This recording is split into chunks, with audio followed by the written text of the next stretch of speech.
ଜଣେ ମହିଳା ତହସିଲଦାର ଗୋଟିଏ ସରକାରୀ କାମରେ ବାହାରକୁ ଯାଉଥିଲେ। ମଧ୍ୟାହ୍ନ ଗୋଟାଏ ବାଜି ଯାଇଥିଲା। ତାଙ୍କୁ ଭୋକ ବି ଲାଗୁଥିଲା। ସେ ତାଙ୍କ ଡ୍ରାଇଭରକୁ କହିଲେ କି ଦେଖ, କେଉଁଠି ଗୋଟେ ହୋଟେଲ ଅଛି, ଗାଡ଼ି ଅଟକେଇ ଦିଅ, ସେଠି ଖାଇକି ବାହାରିବା। କାହିଁକି ନା ସେ କାମରେ କେତେ ସମୟ ଲାଗିବ କହିହେବନି। ଗାଡ଼ି ଯାଇ ଏକ ସୁନ୍ଦର ହୋଟେଲ ଆଗରେ ଅଟକିଲା। ଯେମିତି ମହିଳା ତହସିଲଦାର ହୋଟେଲ ଭିତରକୁ ପଶିଛନ୍ତି, ତାଙ୍କ ନଜର ଜଣେ ବାସନ ମାଜୁଥିବା ଲୋକଙ୍କ ଉପରେ ପଡ଼ିଲା। ସେ ଲୋକଙ୍କର ଅଇଁଠା ଥାଳିକୁ ମାଜି ବାସନ ଝୁଡ଼ିରେ ରଖୁଥିଲେ। ତାପରେ ଯେତେବେଳେ ସ୍ତ୍ରୀ ଲୋକଙ୍କ ମୁହଁ ଦେଖାଗଲା, ମହିଳା ତହସିଲଦାରଙ୍କର ଯେମିତି ହୋସ୍ ଉଡ଼ିଗଲା।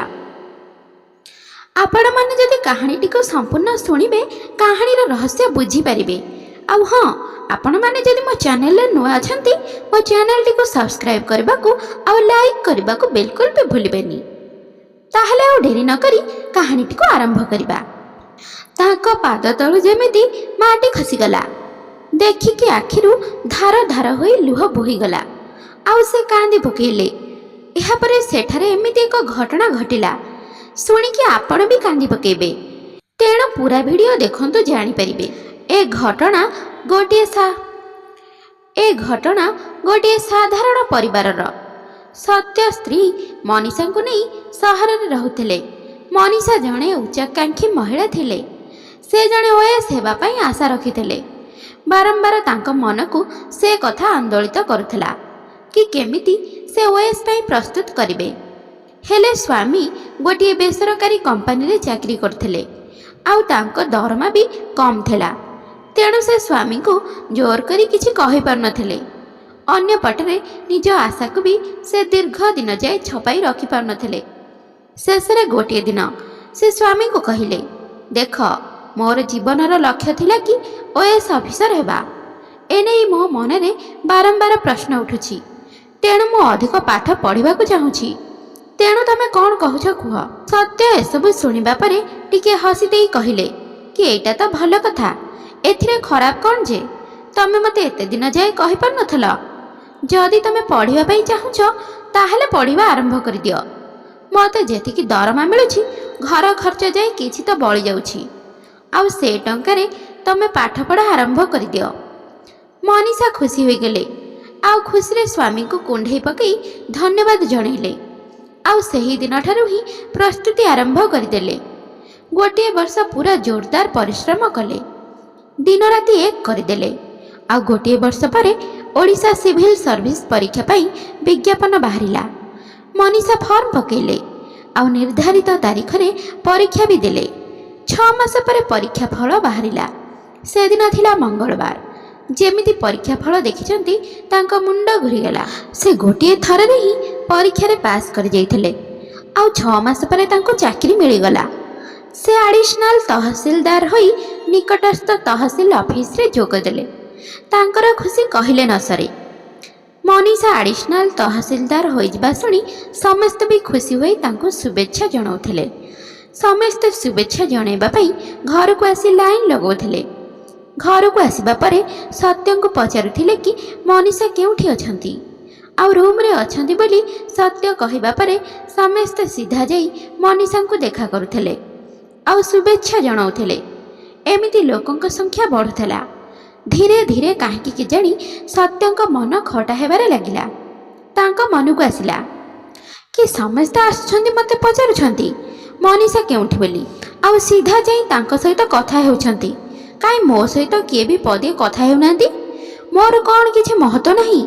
ମୋର କ'ଣ କିଛି ବି ମାନ ସମ୍ମାନ ନାହିଁ? ଦିନରାତି ପରିଶ୍ରମ କରି ଗୋଟିଏ ଟଙ୍କା ସଞ୍ଚୟ କରି ମୁଁ ମନୀଷାକୁ ପାଠ ପଢ଼େଇଲି। ତାପରେ ଯାଇ ସେ ତାଙ୍କ ଲକ୍ଷ୍ୟ ହାସଲ କରିପାରିଲେ। ହେଲେ ଏଥିପାଇଁ ତ ମୋତେ କିଏ ବି ସାବାସି ଦେଉନାହାନ୍ତି। ମୋ ସହିତ କିଏ ବି କଥା ହେଉନାହାନ୍ତି। କ'ଣ ମୋର କିଛି ବି ଗୁରୁତ୍ୱ ନାହିଁ? ଏସବୁ କଥା ଏବେ ସତ୍ୟଙ୍କ ମନକୁ ଆନ୍ଦୋଳିତ କରୁଥିଲା। ତେଣୁ ସେ ଦିନକୁ ଦିନ ଉଦାସ ହେବାରେ ଲାଗିଲେ।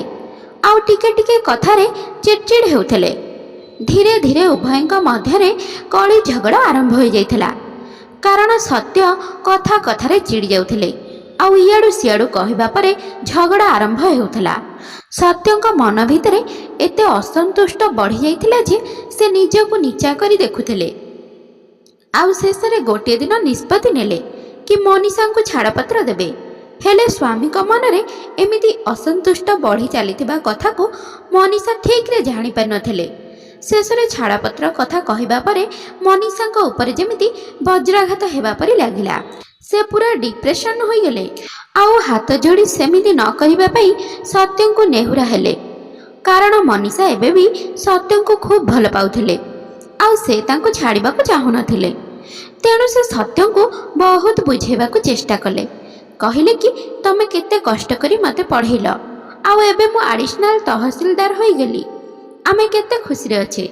ତା ସତ୍ତ୍ୱେ ବି ତମର ଏମିତି କ'ଣ ହେଲା ଯେ ମୋତେ ଛାଡ଼ିଦେବା ପାଇଁ କହୁଛ? ଯଦି ମୋ ତରଫରୁ କିଛି ଭୁଲ ଅଛି ତାହେଲେ କୁହ, ମୁଁ ତମ ଗୋଡ଼ ତଳେ ପଡ଼ି କ୍ଷମା ମାଗିବି। ହେଲେ ପ୍ଲିଜ୍ ଅଲଗା ହେବା କଥା କୁହନି। ମୁଁ ତୁମ ବିନା ରହିପାରିବିନି। ମୁଁ ତୁମକୁ ବହୁତ ଭଲ ପାଏ। ବାରମ୍ବାର ମନୀଷା ତାଙ୍କ ସ୍ୱାମୀଙ୍କୁ ହାତ ଯୋଡ଼ି ଅନୁରୋଧ କରୁଥିଲେ। ହେଲେ ସତ୍ୟ ମୁଣ୍ଡରେ ଭୂତ ସବାର ଥିଲା। ସେ ମନୀଷାଙ୍କ କିଛି ବି କଥାକୁ ଶୁଣିବାକୁ ଚାହୁଁନଥିଲେ। କାରଣ ତାଙ୍କ ମନରେ ରହିଯାଇଥିଲା କି ମନୀଷା ଥିବା ଯାଏ ତାଙ୍କର କିଛି ଗୁରୁତ୍ୱ ରହିବନି। କିଛି ମାସ ଭିତରେ ଦୁହିଁଙ୍କର ଛାଡ଼ପତ୍ର ହୋଇଗଲା। ମନୀଷାଙ୍କ ଉପରେ ଯେମିତି ଦୁଃଖର ପାହାଡ଼ ଲଦି ହୋଇଗଲା। ସତ୍ୟ ମନୀଷାଙ୍କୁ ଛାଡ଼ି ପଳେଇଲେ।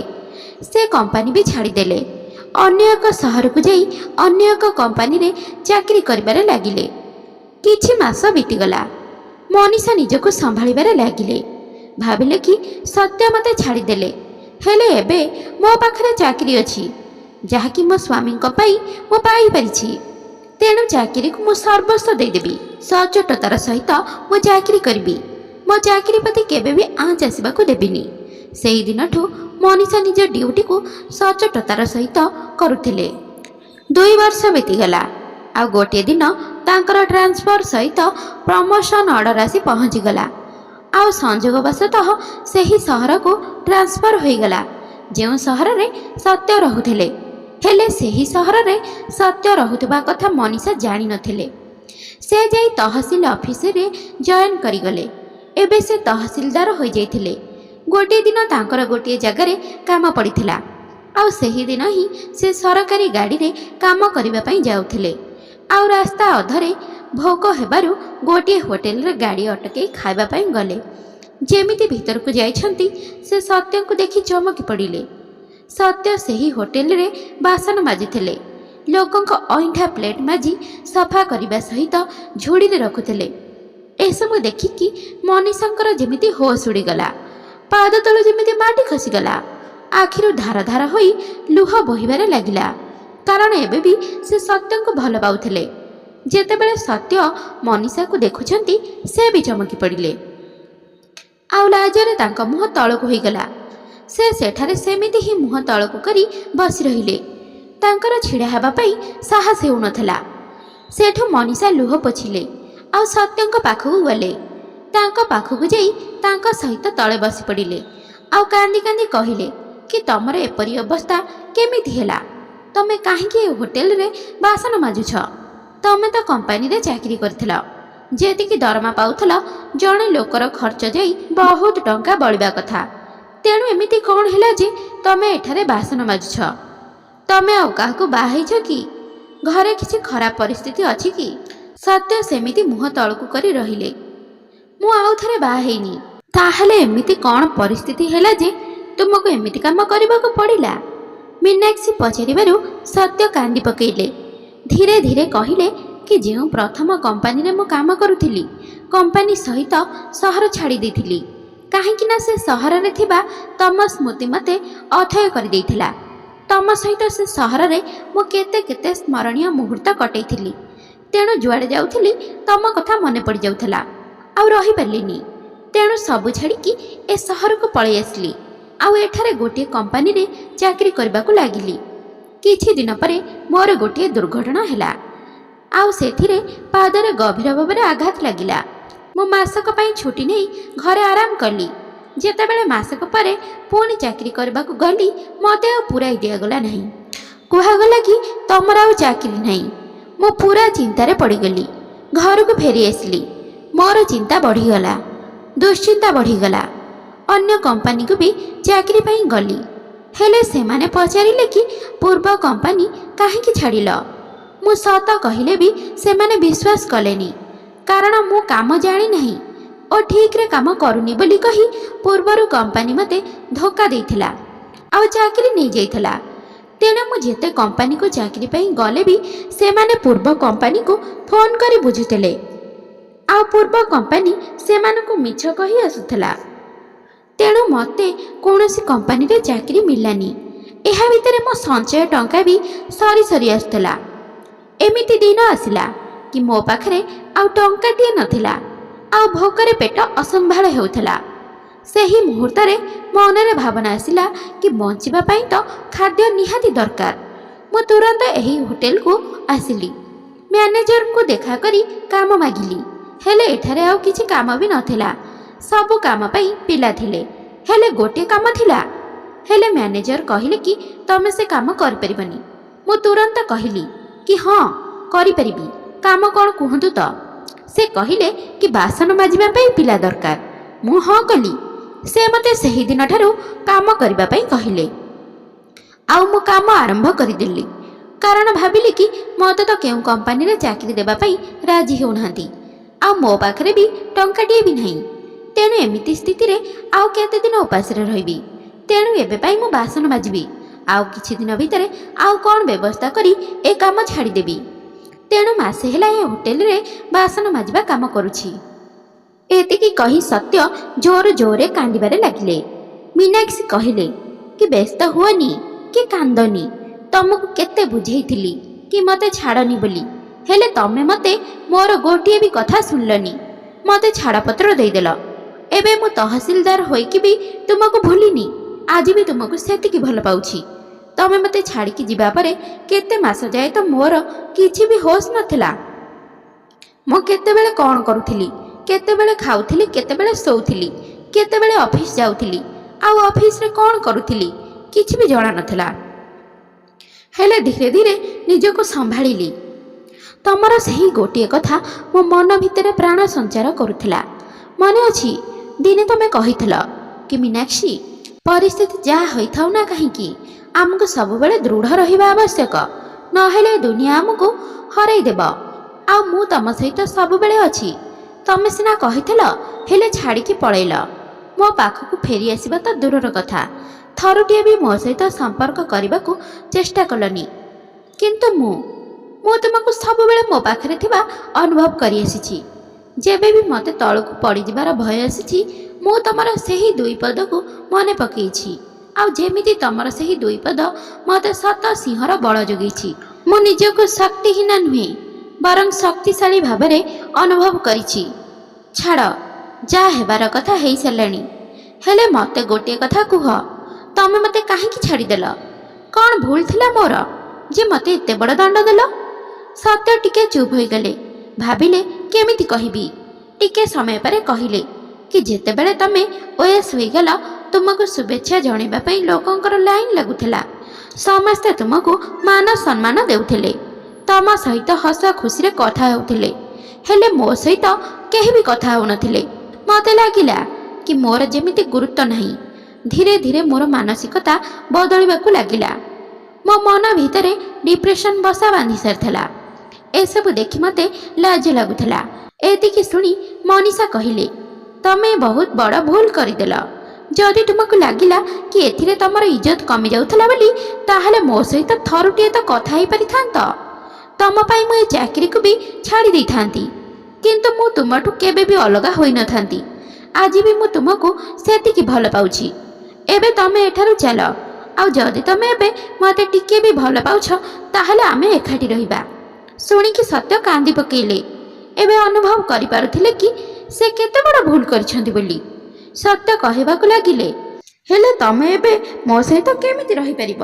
କାହିଁକି ନା ମୁଁ ତ ଏବେ ତମ ସମକକ୍ଷ ନୁହେଁ। ଲୋକ ତମକୁ ନିନ୍ଦା କରିବେ। ସେଠୁ ମନୀଷା କହିଲେ, ଚୁପ୍ କର। ତମେ ସେବେ ବି ମୋ ସ୍ୱାମୀ ଥିଲ, ଆଉ ଏବେ ବି ସ୍ତ୍ରୀ ଯାହା ବି କରୁ ତାର ସ୍ଥାନ ସବୁବେଳେ ସ୍ୱାମୀଙ୍କ ପାଦ ତଳେ, ସ୍ୱାମୀଙ୍କ ହୃଦୟରେ। ଆଉ ପାତର ଅନ୍ତର ଆସିଲା କେଉଁଠୁ? ହେଲେ ତମର ଭୁଲ ବୁଝାମଣା ପାଇଁ ଏତେ ସବୁ ହୋଇଗଲା। କୁହନ୍ତି ନା, ଭୁଲ ବୁଝାମଣା ପାଇଁ କେତେ ବଡ଼ ବଡ଼ ପରିବାର ଭାଙ୍ଗି ରୁଜି ଛାରକାର ହୋଇଯାଇଛି। ସେଇଟା ହିଁ ସତ୍ୟ, ଆଉ ସେଇଟା ହିଁ ଆମ ଦୁହିଁଙ୍କ ଭିତରେ ହୋଇଛି। ହେଲେ ଭଗବାନ ବଞ୍ଚେଇ ଦେଇଛନ୍ତି। ମୁଁ ତହସିଲଦାର ହୋଇଗଲି ବୋଲି ଲୋକଙ୍କ ନଜର ମୋ ଉପରେ ପଡ଼ିଲା। ତେଣୁ ସେମାନେ ମୋତେ ଶୁଭେଚ୍ଛା ଜଣାଇବା ପାଇଁ ଆସିଲେ। ଯଦି ସ୍ତ୍ରୀ କିଛି ବଡ଼ କରିକି ଦେଖେଇଲେ ତ ତାହେଲେ ସ୍ୱାମୀ ଗର୍ବ କରିବା କଥା, କିନ୍ତୁ ନିଜ ଭିତରେ ଏମିତି କେବେ ବି ଭୁଲ ବୁଝାମଣା ଆଣିବା କଥା ନୁହେଁ। ଏବେ ଏସବୁ ଛାଡ଼ିକି ମୋ ସହିତ ଚାଲ। ହେଲେ ସତ୍ୟ ଏବେ ବି ନିଜକୁ ଲଜ୍ଜିତ ଅନୁଭବ କରୁଥିଲେ। ସେ ଭାବୁଥିଲେ କି ଏବେ ବି ମୋତେ ମନୀଷା ଏତେ ଭଲ ପାଉଛନ୍ତି। ହେଲେ ମୁଁ ଆଉ କିଛି ନ କହି ସେ ମନୀଷା ସହିତ ଗଲେ। ଆଉ ଥରେ ସେ ମନ୍ଦିର ଯାଇ ମନୀଷାଙ୍କୁ ବିବାହ କଲେ। ଆଉ ଠାକୁରଙ୍କ ଆଗରେ ଶପଥ କଲେ କି କେବେ ବି ମନୀଷାକୁ ଛାଡ଼ିକି ଯିବେନି, କି ମନରେ ଏମିତି ଭୁଲ ବୁଝାମଣା ରଖିବେନି। ତାପରେ ଘରକୁ ଯାଇ ଖୁସି ଖୁସିରେ ରହିବାକୁ ଲାଗିଲେ। ତ କାହାଣୀଟି ଏତିକି ଥିଲା। ସତ୍ୟଙ୍କ ଭୁଲ ବୁଝାମଣା ପାଇଁ ଦୁଇଟି ମଣିଷ ଅଲଗା ହୋଇଯାଇଥିଲେ। ଆଉ ମନୀଷାଙ୍କ ସହୃଦୟତା ପାଇଁ ପୁଣି ଦୁଇ ମଣିଷ ଏକାଠି ହୋଇଗଲେ।